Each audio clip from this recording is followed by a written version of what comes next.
You've watched these movies a dozen times and still missed this. Half of Andy's toys just disappeared, and nobody ever explained why. Some got sold at yard sales. Some got quietly erased from the story, and some vanished after the real actor behind their voice passed away, making their disappearance even more heartbreaking. Here's exactly what happened to every single one of them. Troll. The silent witness number 10 on our list is a character you've definitely seen and almost certainly never thought about.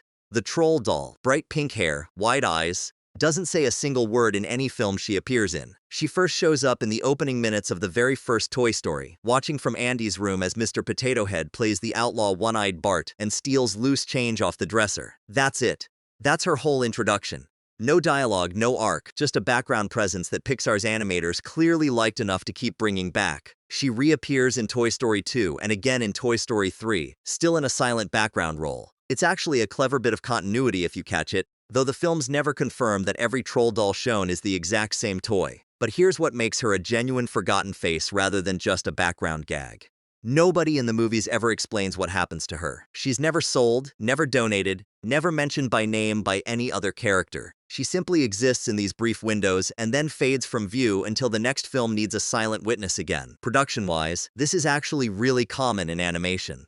Background characters like Troll don't need arcs because they're not built for them. They're built for continuity and texture, small details that reward attentive rewatching without demanding screen time. She's proof that not every forgotten character disappeared dramatically. Some were just never meant to be more than a familiar face in the corner of the frame. Mike the Microphone.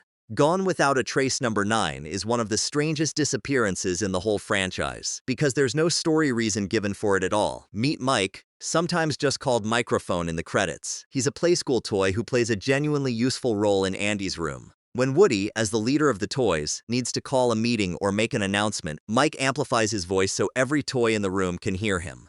Small job but a real one, part of the actual social structure Pixar built for these characters. Mike gets his biggest moment at the end of Toy Story 2. After Wheezy the penguin gets his squeaker fixed, Mike hands him the microphone so he can perform "You've Got a Friend in Me" for the whole gang. It's a warm, celebratory scene, and Mike is right there at the center of it. Then Toy Story 3 happens, and Mike is gone. Not sold, not mentioned, not even visible in the home video footage of young Andy playing with his toys that opens the film. Every other departed character, Wheezy, Etch, Peep, gets at least a passing acknowledgement. Mike gets nothing. One possible in-world explanation is a practical one. Mike is designed as a toy for much younger children, a Playskool-era toy meant for toddlers rather than a boy who, by Toy Story 3, is packing for college. It's entirely plausible that in the world of the film, Mike was donated or handed down years before the story even begins, simply because Andy outgrew him long before he outgrew the others. It's a small mystery, but it's a real one. And it's a good early reminder of just how many of Andy's toys we're about to lose.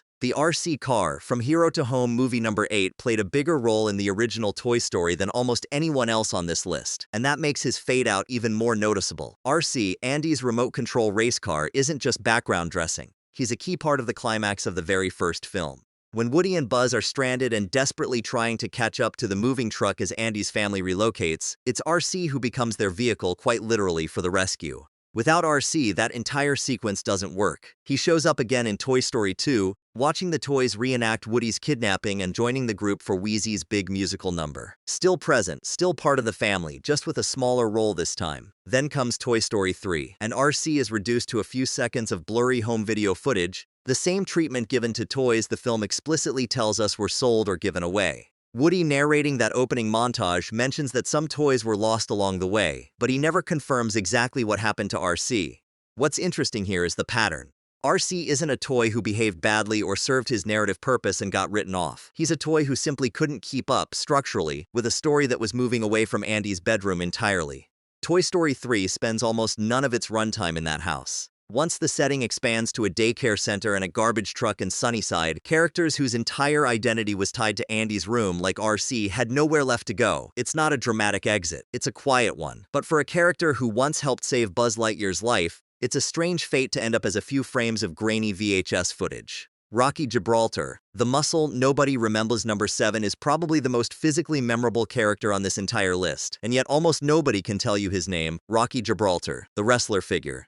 Yellow tank top, wrestling mask, the kind of exaggerated muscle-bound design that immediately reads as a parody of professional wrestling toys from the era. Even his name is a joke, a play on the Rock of Gibraltar, since he's built like an actual boulder. Rocky's function in the original film is exactly what you'd expect. He's the muscle. He works out alongside Buzz using other toys as makeshift weights. He holds the tape dispenser while Snake tears off the tape Buzz needs to repair his ship. And in one of the film's more dramatic moments, when Woody is desperately trying to save Buzz using the RC car, it's Rocky who grabs Woody, believing he's acting maliciously, and throws him onto the floor of the moving truck. For a character with almost no dialogue, that's a genuinely pivotal beat. He returns in Toy Story 2 in a smaller capacity, present during the group's celebration at the end of the film, but largely a background figure this time around. He witnesses Al's theft of Woody at the yard sale, but interestingly, isn't part of the rescue crew that goes after him. For a toy built entirely around physical strength, it's a strange choice to sideline him during the one sequence that could have used muscle the most. By Toy Story 3, Rocky is gone in the same way as so many others. A brief home video cameo and then nothing. No mention, no explanation. What's fascinating about Rocky is how well designed he was, despite such limited screen time. He even became a playable character in the Toy Story Racer video game, which tells you Pixar and their licensing partners saw real potential in him as a character people would recognize. But recognition in a video game menu isn't the same as staying power in the films themselves, and Rocky simply never got the material to become more than muscle for hire. Lenny the Binoculars. And the voice behind him, number 6, brings us to a character whose disappearance is tied to something much bigger than a story decision, and this is where the tone of our countdown starts to shift. Lenny is a simple concept. A pair of wind-up binoculars that several characters use throughout the first 2 films to get a better look at the action. He's not flashy, he doesn't have a big emotional arc, but he's present in enough key scenes, watching Sid torture toys in his backyard, keeping an eye on Andy's presence, that longtime fans do recognize him, even if they never learned his name. Lenny gets a slightly bigger moment in Toy Story 2, and then, like so many others, he's reduced to home video footage in Toy Story 3. But this time, Woody actually addresses the loss of several toys directly. He names Wheezy and Etch, though Lenny's exact fate is never confirmed, leaving the story of a character who'd been around since the very beginning unresolved. Here's the detail that makes Lenny worth remembering, though. In the original Toy Story, Lenny was voiced by a man named Joe Ranft. And Joe Ranft wasn't just a voice actor. He was the story supervisor on Pixar's first 2 Toy Story films, one of the creative minds who helped shape Woody, Buzz, and the entire world of Toy Story from the ground up. Lenny was his very first character voice for the studio. We're going to talk more about Joe Ranft in a moment because his story touches more than one character on this list. But it's worth pausing here to appreciate that even a character as small as a pair of binoculars carried real creative weight behind the scenes. Lenny wasn't just a background prop. He was, in a very real sense, one of the first characters Pixar's own storytellers chose to give a voice. Etch, a sketch. The detective who got left behind. Number 5 is a character who did real narrative heavy lifting, and whose disappearance says something interesting about how quickly the world changes around these toys. Etch, Andy's red Etch, a sketch, is genuinely useful in the first 2 films. He can't speak, but he communicates by drawing, quickly and impressively, and Woody even compliments him at one point for having the fastest knobs in the West. In the first film, he sketches things for the toys' amusement. In Toy Story 2, his usefulness becomes central to the plot. When the toys need to figure out who kidnapped Woody, it's Etch who sketches out a portrait of Al McWiggin. And later, it's Etch who draws the toys a map to Al's toy barn, directly enabling the entire rescue mission. That's not a small contribution. Etch is, functionally, part detective and part navigation system for 2/3 of the original trilogy. By Toy Story 3, he's gone, appearing only in the opening home video montage, and explicitly named by Woody alongside Wheezy as one of the toys lost over the years between films, while Rex brings up Bo Peep. There's a nice bit of real-world irony here, too. The actual Etch a sketch, the toy, not the character, had already existed for decades by the time the original Toy Story released in 1995. Some accounts credit its appearance in Toy Story with genuinely reviving interest in the toy for a new generation of kids. So in a strange twist, the character's disappearance from later films came after Toy Story had helped revive interest in the real product. Etch didn't need a dramatic reason to disappear. He needed the plot to stop requiring a detective, and once the toys were out of Andy's bedroom for good, that job simply stopped existing. Combat Carl, a toy rebuilt by Grief. Number 4 is where this countdown gets genuinely emotional, because Combat Carl's story is really 2 stories, one about a toy, and one about the man who gave him a voice. Combat Carl first appears, briefly and almost violently, in the original Toy Story. He's one of Sid's victims, blown up with a firecracker in Sid's backyard while Andy's toys watch in horror. For years, that's essentially all Combat Carl was, a background gag, a GI. Joe-style action figure who existed mostly to demonstrate how cruel Sid could be to toys that weren't his own. Then, nearly 2 decades later, Pixar brought him back in a completely different form. In the 2013 Halloween special Toy Story of Terror, Combat Carl returns as a fully realized character, 12 inches of muscle and gear, alongside a smaller figure called Combat Carl Jr. This new version of Carl got a real voice, real dialogue, and real screen presence, thanks to the actor who played him, Carl Weathers, best known to millions of viewers as Apollo Creed in the Rocky films. Weathers continued voicing Combat Carl through Toy Story 4, giving the character genuine gravitas and a bit of dry humor that fans responded to immediately. Carl Weathers passed away in 2024. And when Toy Story 5 needed the character again, Pixar made a choice that echoes something we're going to see again on this list. They didn't quietly write Combat Carl out. Instead, they recast the role with Ernie Hudson, another beloved actor with decades of iconic roles behind him, allowing the character to continue rather than disappear. It's a small but meaningful contrast to some of the other stories on this countdown. Sometimes a forgotten face doesn't stay forgotten. Sometimes, when the real person behind a character passes away, a studio decides the character deserves to carry on anyway, with someone new picking up where they left off. Sarge and the Green Army Men. A Real Soldier's final mission number 3 takes us to one of the most consistent presences across the first 3 films, and one of the most quietly powerful real-world stories behind any character in this franchise. Sarge, the no-nonsense leader of Andy's plastic Green Army Men, is there from the opening minutes of the very first Toy Story, coordinating reconnaissance missions to figure out what presents Andy's getting for his birthday. He's disciplined, loyal to Woody,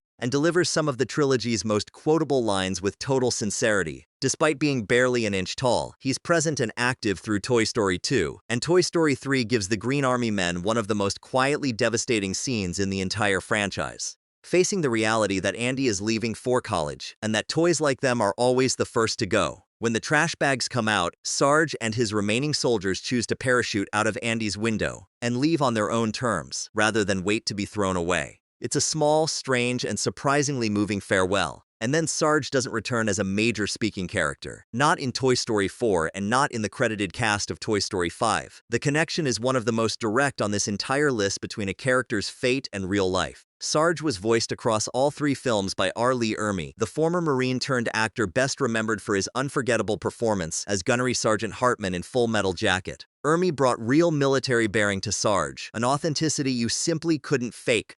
Lee Ermey passed away in 2018 from complications related to pneumonia.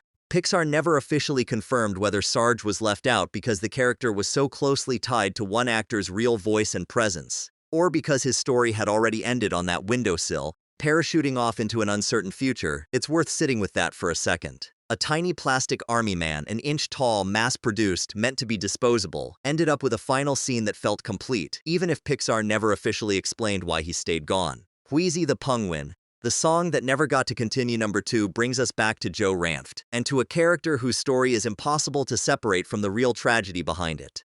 Wheezy is introduced in Toy Story 2 with one of the more heartbreaking setups in the franchise. A squeaky toy penguin whose squeaker breaks, prompting Andy's mom to promise she'll fix him, then quietly place him on a shelf and forget. Wheezy spends most of the film gathering dust, watching a yard sale unfold outside the window, terrified he's about to be sold off and lost forever. Woody, in the middle of his own crisis about being forgotten by Andy, ends up rescuing Wheezy almost as a side mission, a small act of loyalty that mirrors the film's central theme. By the end of Toy Story 2, Wheezy's squeaker is finally fixed, and in one of the most beloved scenes in the entire series, he sings "You've Got a Friend in Me" to the whole gang in a smooth, unexpectedly rich singing voice.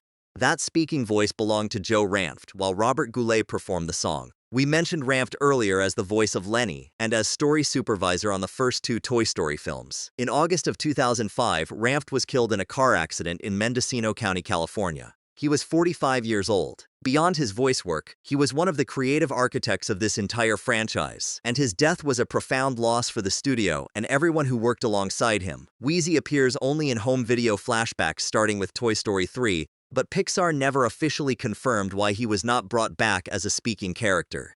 His disappearance still carries unusual emotional weight because it came after the studio lost one of the creative minds who helped build the franchise. Decades later, Toy Story 5 still does not give Wheezy a confirmed return, and there is no official evidence that archival recordings of Ranft were used.